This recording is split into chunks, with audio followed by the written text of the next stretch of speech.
Hey everybody, it's Matt Schmidt here again, and now we're going to be talking about finding your first product. Before we go into the sources I want you to use in order to find your product, we're going to be talking about what it is exactly that you should be selling. It's a very important factor for you to understand what we're going to be doing here because we don't want you to have this misstep. This is a very important factor to understand right away so that the kinds of products you look for can be refined based off of this information. So we're going to be looking for a product that is very unique. And what do I mean by that? So the common term that I like to use is sell something that cannot be found at Walmart. If somebody can just go 5 minutes in their car, go to Walmart and buy this item or whatever store, you're going to have a very hard time in selling that.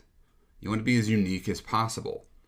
If you can be as unique as possible, then you can hit them off of an impulse purchase. We all know what the impulse purchase is, right? That's why the candy bar is next to the register when you're checking out at a store. It's an impulse purchase that they get you at the last second.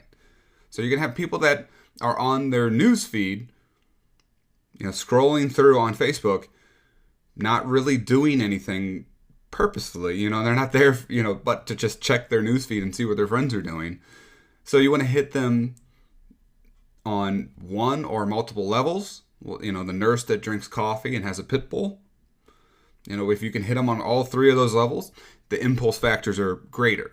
You can still do the same thing with just nurses. If you can do a great nurse necklace that they've never seen before, that is so awesome they need to buy it now, you're going to have a higher chance of success. You're not selling things that they need on a day-to-day basis. It's not a necessity. You're not selling paper towels here. I mean, you could eventually, but what we want to do is focus in on very impulse type items. So at this point, you have your niche picked. We're going to be looking for products that are proven. Now, what does proven mean? Social proof or sales proof? And we're going to go into how to determine those when I go over the shoulder here in a second. Where are we going to be finding the product? eBay. I'm going to show you a site called Watch Count, though. It's a way of searching on eBay for certain factors. Pinterest and Amazon both have their own social and proof of sales. And then ultimately AliExpress. The reason I put AliExpress there last is that's going to be typically, once you're selling more than a handful of items, that's typically where you're going to go to source it. We can find something on Amazon and then go to AliExpress to find it at a better price for us to sell it. Anything that's on Amazon is already marked up because somebody is like you and is selling that item from a source like AliExpress and bringing it to Amazon. The reason that we use Amazon is we look for sales proof and social proof and feedback from customers. And then we use that for our advantage. So let's go over the shoulder real quick. And we're going to start off with watch count. So you can see watch count, pretty simple. It's an eBay application, as you can see. And what I want to do here is say nurse. You can see I've already had it searched several times. I got nurse necklace. I don't need to mess with the category here. And I'm looking in the United States because that's where I'm going to be selling. So I'm going to say show me the most popular.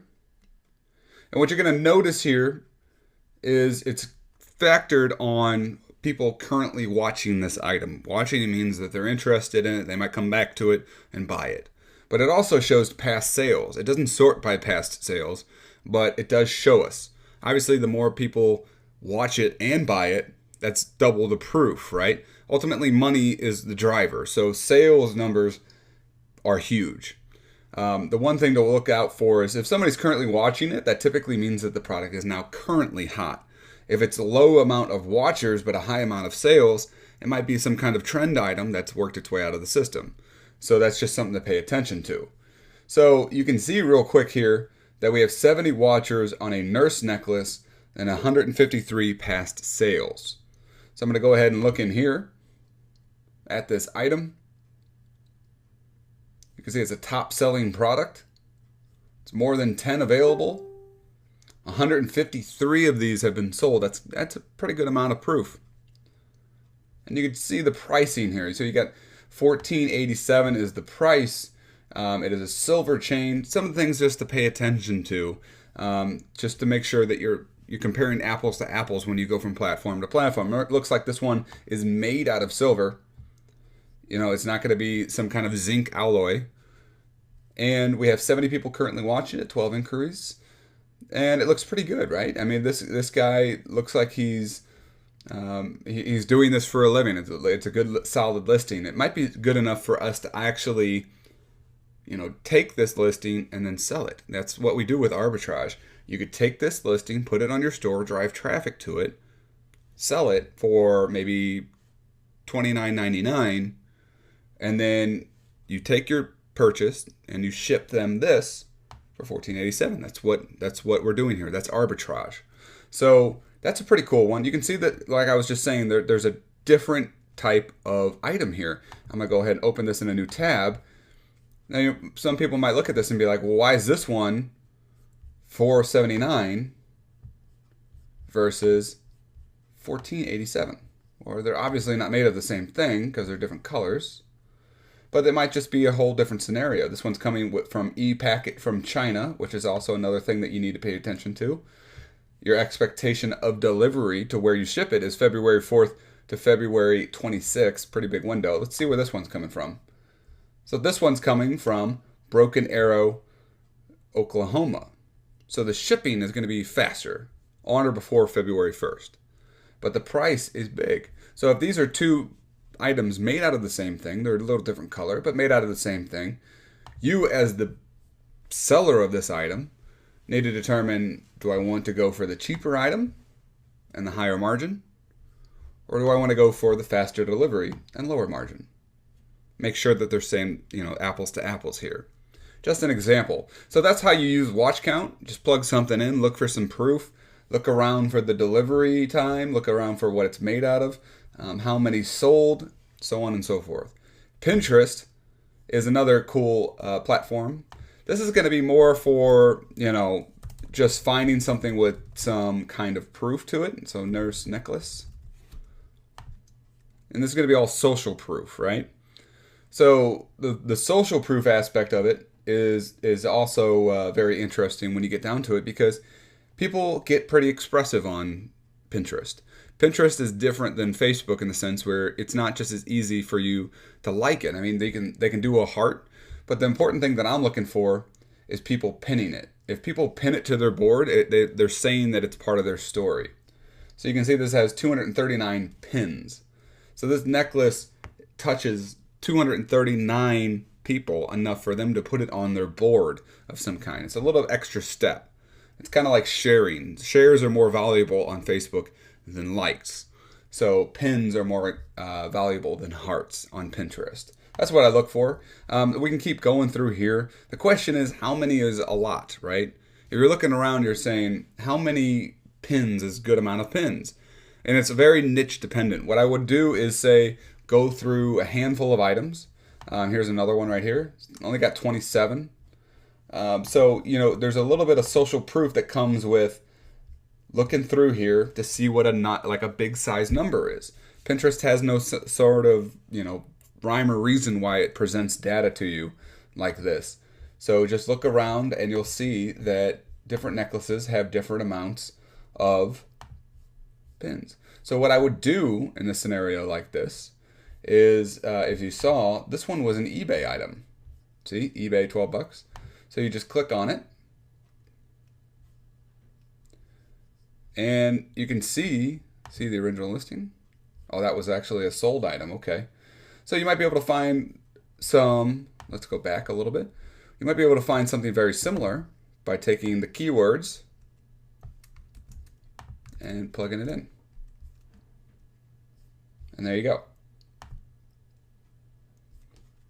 Okay. Same exact item. We took it. We have social proof. 239 pins is a lot of pins. Now we're looking in here. We're looking for the same factors, right? So this is $12. Standard shipping from Mississippi. It's great.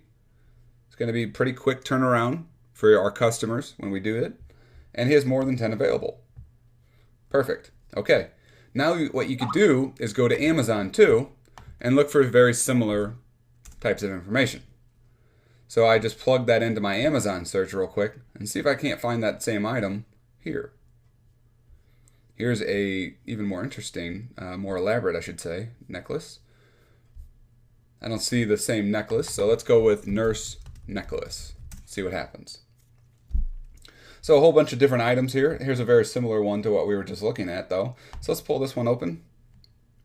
Now, the reason I wanted to pull this one open is because it has a bad review to it. So there's only 3 reviews, but 2 came in nice and 1 came in bad, right?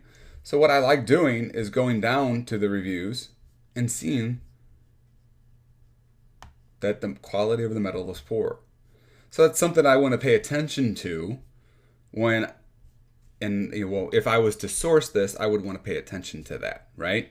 I want to make sure that my quality is good, because at the end of the day, it's $32 for this item and the quality of the metal is poor. We don't want to do that. We don't want to do that same thing. We want to make sure that if we're going to price match this guy when we're selling it, if we're going to sell ours for $32.99, that we have better metal, that we're the better item to sell versus the competition, right? Or to buy, I'm sorry, versus the competition.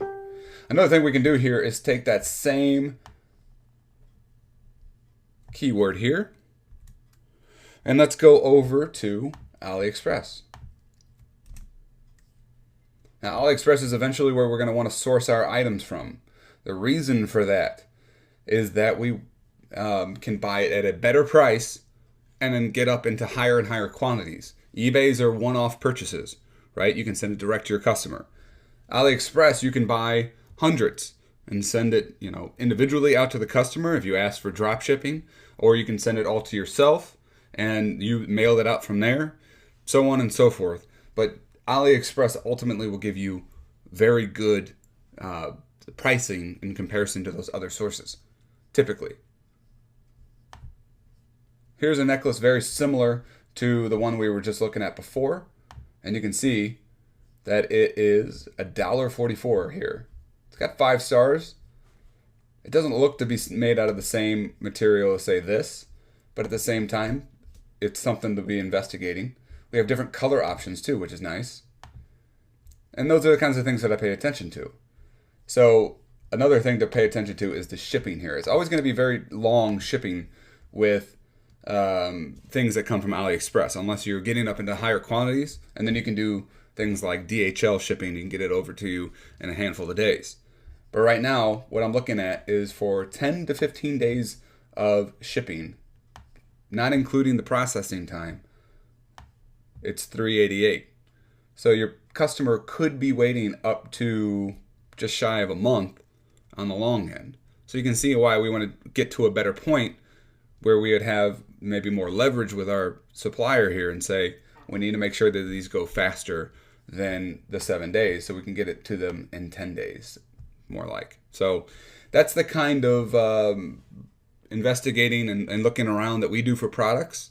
We look a lot on Amazon and eBay for a lot of sales proof and social proof, and we try to source it out of AliExpress eventually to make sure that we get good pricing and we have better and better margins, as well as having a good product that our customers can buy from us as well. So I hope that helps from you. Go on to your niche and look at these different sources and try to find something very unique that is not available to people that down at Walmart for them to buy. And that way you can drive traffic to it and people buy it out of impulse. Okay? Thank you very much, and I'll see you in the next video.